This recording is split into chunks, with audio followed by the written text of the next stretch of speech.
Bonjour à tous. Bienvenue au Pavillon France et merci de votre participation à cette conférence qui est intitulée Solutions fondées sur la nature, l'action de la France pour l'adaptation au changement climatique.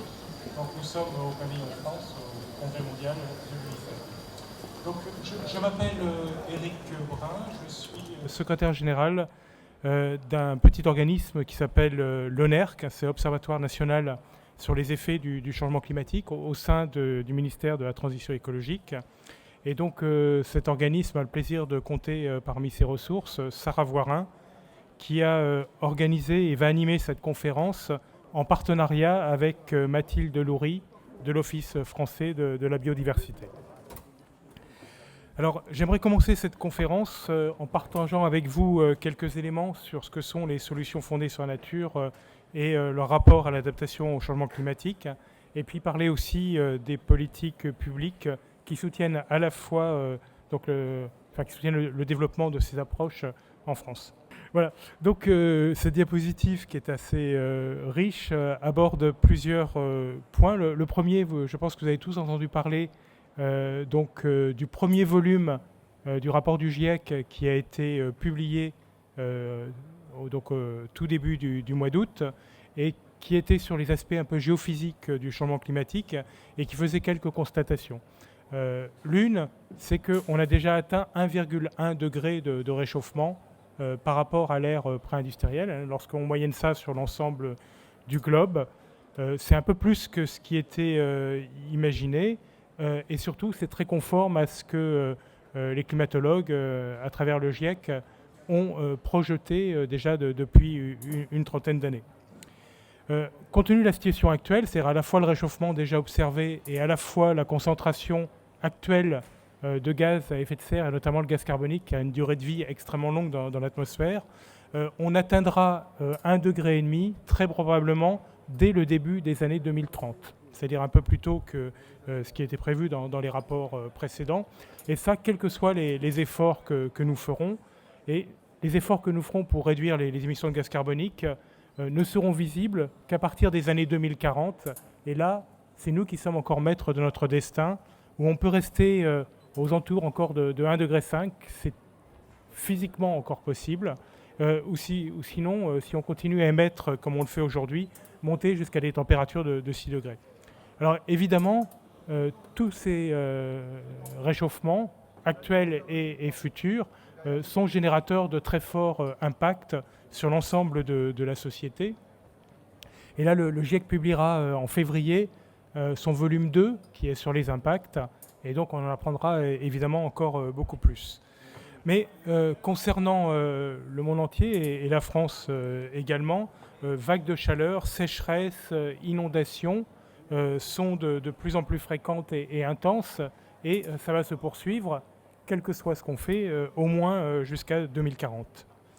Donc le changement climatique, c'est une réalité, il n'y a plus personne qui le conteste de manière, je dirais, honnête aujourd'hui, et tout le monde le ressent, que ce soit la population, mais aussi les secteurs socio-économiques, et aussi également l'environnement qui ne s'exprime pas, mais qui le subit de plein fouet. Donc il faut se préparer aux changements qu'on ne peut plus éviter, mais évidemment en même temps tout faire pour que ces changements soient le plus limités possible. Mais voilà, à une époque on se demandait si on pouvait encore éviter de parler d'adaptation au changement climatique. Maintenant il est trop tard. Voilà, c'est pas une honte, on peut considérer ça comme un échec quelque part, mais ceux qui ne se prépareront pas en subiront des conséquences bien plus importantes. Et en même temps, on fait tout pour ne pas aller au-delà de 1,5 degré ou 2 degrés, tel que c'est défini dans l'accord de Paris. Concernant les solutions fondées sur la nature, donc c'est un concept qui est assez récent, qui n'est pas forcément répandu et pour lequel la définition peut se poser. Donc il y a plein de définitions, vous en apprendrez évidemment beaucoup plus aujourd'hui. Mais en fait, il s'agit, à travers la préservation, la restauration et la gestion durable des écosystèmes, de contribuer à l'adaptation au changement climatique.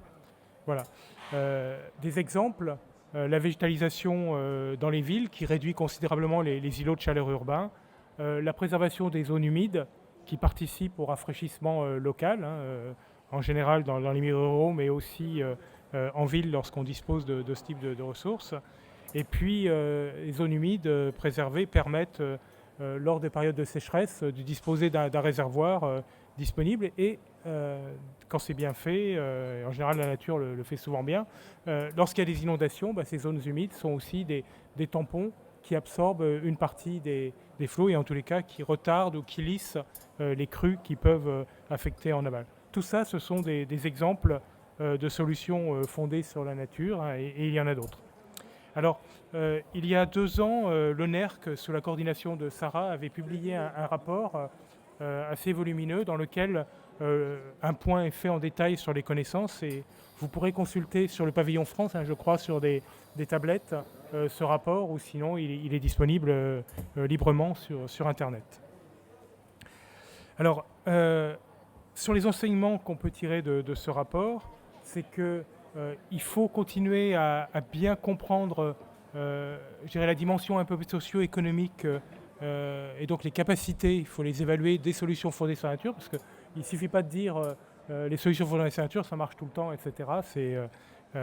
Ça dépend des cas, parfois ça peut être complémentaire de l'ingénierie lourde. Il faut lever la défiance, hein, vis-à-vis de ces solutions, hein, notamment dans le monde de l'ingénierie un peu traditionnel. On sent qu'il y a encore des freins. Et puis il faut aussi faire attention à ce que les solutions fondées sur la nature qu'on met en œuvre, elles soient résilientes face aux changements climatiques et aux conditions climatiques futures. Hein, quand on parle de forêt, on est sur plusieurs dizaines d'années. Évidemment, si on plante certaines essences ou si on aide à restaurer, il faut être sûr que ces essences soient capables donc de fonctionner dans un climat qui aura changé. Alors, sur les solutions fondées sur la nature, c'est aussi le fruit d'une convergence entre plusieurs politiques publiques, hein, qui permettent à l'État, en cohérence, en synergie, d'aborder et d'avancer sur ces sujets. Alors nous, on se réfère à 2 politiques publiques importantes. Le plan biodiversité, et qui, donc publié en juillet 2018, évoque le soutien nécessaire et le recours aux solutions fondées sur la nature pour l'adaptation des territoires au changement climatique. Voilà, et donc il y a une action spécifique dans ce plan à ce sujet-là. Et là, il s'agit d'expérimenter des solutions innovantes sur des territoires afin de passer du stade de l'expérimentation à l'implémentation à plus grande échelle. Il y a aussi le plan national d'adaptation au changement climatique dont l'ONERC a la responsabilité. Et très naturellement, lorsqu'on a élaboré ce plan, la question de la priorité donnée aux solutions fondées sur la nature, c'est vraiment tout à fait imposé à nous de manière naturelle, et on en a eu un soutien très fort. Donc ce qu'on appelle le PNAC, ce plan, vise à préparer la France dès 2050 à un climat global 2 degrés plus chaud que le pré-industriel. Donc je dis, on est déjà à 1,1 degré. Voilà, on dit 2050 parce que comme on ne sait pas ce qui va se passer après, si ma foi l'accord de Paris porte tous ses fruits, on aura fait la totalité des chemins de 2050. Si ce n'est pas le cas, il faudra poursuivre jusqu'à la fin du siècle en cours, et peut-être à 3 degrés, et s'adapter encore plus. Pour implémenter ces politiques, on utilise des outils, et donc vous entendrez parler là du projet LIFE Artisan, donc soutenu par l'Union européenne, qui est un projet donc sous la coordination de l'OFB, et à travers les présentations que vous allez avoir maintenant, mais aussi à travers les trophées donc, que vous verrez ce soir, vous en apprendrez beaucoup plus sur ce projet qui est extrêmement important pour concrétiser la volonté politique sur les 2 domaines dont je vous ai parlé. Bonjour à toutes et à tous. Donc, je vais vous faire un éclairage sur les actions qui sont menées sur le Rhône. Donc, dans cette thématique, donc, des solutions fondées sur la nature. Donc, avec le Rhône qui élargit son lit et qui ouvre ses bras, donc au bénéfice de l'amélioration des écoulements des eaux lors des crues et de la gestion de la ressource en eau. Et on aura également les éléments sur de la biodiversité. Pour rappeler les choses quand même dans un contexte local sur le Rhône, hein, donc ce fleuve majestueux, il a eu toute une série de pressions humaines depuis 150 ans, dont des transformations morphologiques majeures. Donc avec le développement de la navigation à la fin du XXe siècle, fin du XIXe siècle, et avec des programmes d'action très très lourds qui ont conduit à corseter le Rhône pour développer la navigation.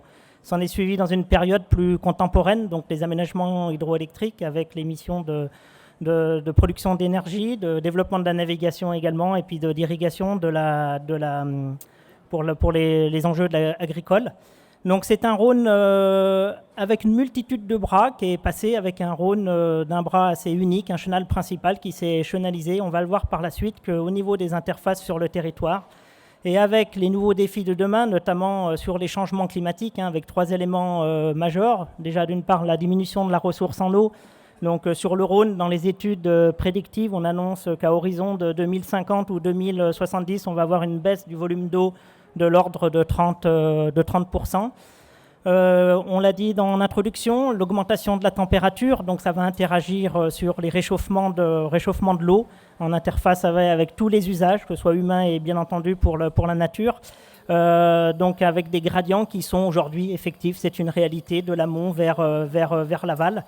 Et également donc la gestion des intensités pluvieuses qui sont de plus en plus brusques, de plus en plus intenses et qui sont sur des pas de temps assez courts, avec des modifications dans les processus d'écoulement sur le long du Rhône. Bien entendu, en filigrane, on a la qualité des eaux, on a aussi les aspects qui sont plus invisibles, comme les perturbateurs endocriniens sur l'ensemble de l'hydrosystème. Pour faire le focus sur notamment les enjeux sur les écoulements, la gestion de la ressource en eau, donc vous avez dans ce slide de présentation une représentation de l'histoire du Rhône sur certains secteurs géographiques. Donc notamment ce bras principal avec ses bras secondaires qui étaient avant, on va dire, toute période d'intervention de l'homme, très fonctionnel. Le Rhône pouvait faire à certains endroits plus de 2 à 3 km de large avec cet ensemble de bras, ce système de tressage. Et on voit au fur et à mesure du temps dans les plaines alluviales. Donc là, on va s'intéresser aux secteurs qui sont dans ce qu'on appelle les Rhônes court-circuités à l'aval des barrages. Donc ça ne concerne pas les systèmes hydroélectriques, notamment les canaux d'amener ou les retenues. C'est là où se concentrent les majeures parties des enjeux, notamment d'inondation, puisque là, il n'y a pas eu de modification sur cette gestion-là suite aux aménagements hydroélectriques. Et le Rhône continue sa vie et au gré des perturbations, au gré des crues, continue évidemment de s'étendre dans la plaine alluviale. Donc vous avez une illustration donc en bas à droite sur les crues de référence de 2002-2003 qu'on, on va dire, introduit un phénomène de rupture dans l'approche de la restauration du Rhône et d'avoir ce regard, comment on peut concilier des solutions où on va à la fois associer la restauration écologique du Rhône et l'amélioration des écoulements avec l'enjeu hydraulique et de la ressource en eau. Vous avez des illustrations sur les conséquences, donc c'est des modifications, donc au fur et à mesure du temps, c'est des millions de mètres cubes qui se sont entreposés le long du Rhône et qui vont aussi constituer un frein donc aux écoulements. Et face à ces évolutions qui sont actuelles et futures au niveau de ces modifications dans le régime hydrologique du Rhône, c'est un frein supplémentaire dans un bon écoulement. Cette illustration, elle est très représentative. Notamment, c'est un petit événement, c'est une crue décennale où le Rhône, aujourd'hui, quand on discute avec l'ensemble des riverains, ceux qui ont cette mémoire, parce qu'il y a aussi la mémoire humaine dans l'ensemble du système qui évolue en fonction des générations, le Rhône déborde de manière très très brusque.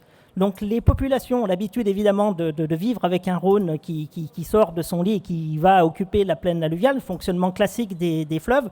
Donc ça, c'est pas une remise en cause. Par contre, c'est la manière dont les écoulements se font et ça peut être très brusque et très rapide. Et là, en l'occurrence, dans cette illustration-là, c'est des hectares qui ont été ravinés en l'espace d'un événement où le Rhône va déborder d'une manière très brusque lors d'événements. Et donc, suite aux crues de 2002-2003, il y a une grosse réflexion qui a été portée avec les scientifiques pour voir comment, notamment, mieux comprendre ces mécanismes historiques et comment ces écoulements ont été perturbés. Donc, il y a beaucoup d'études diachroniques beaucoup d'études techniques qui ont été réalisées.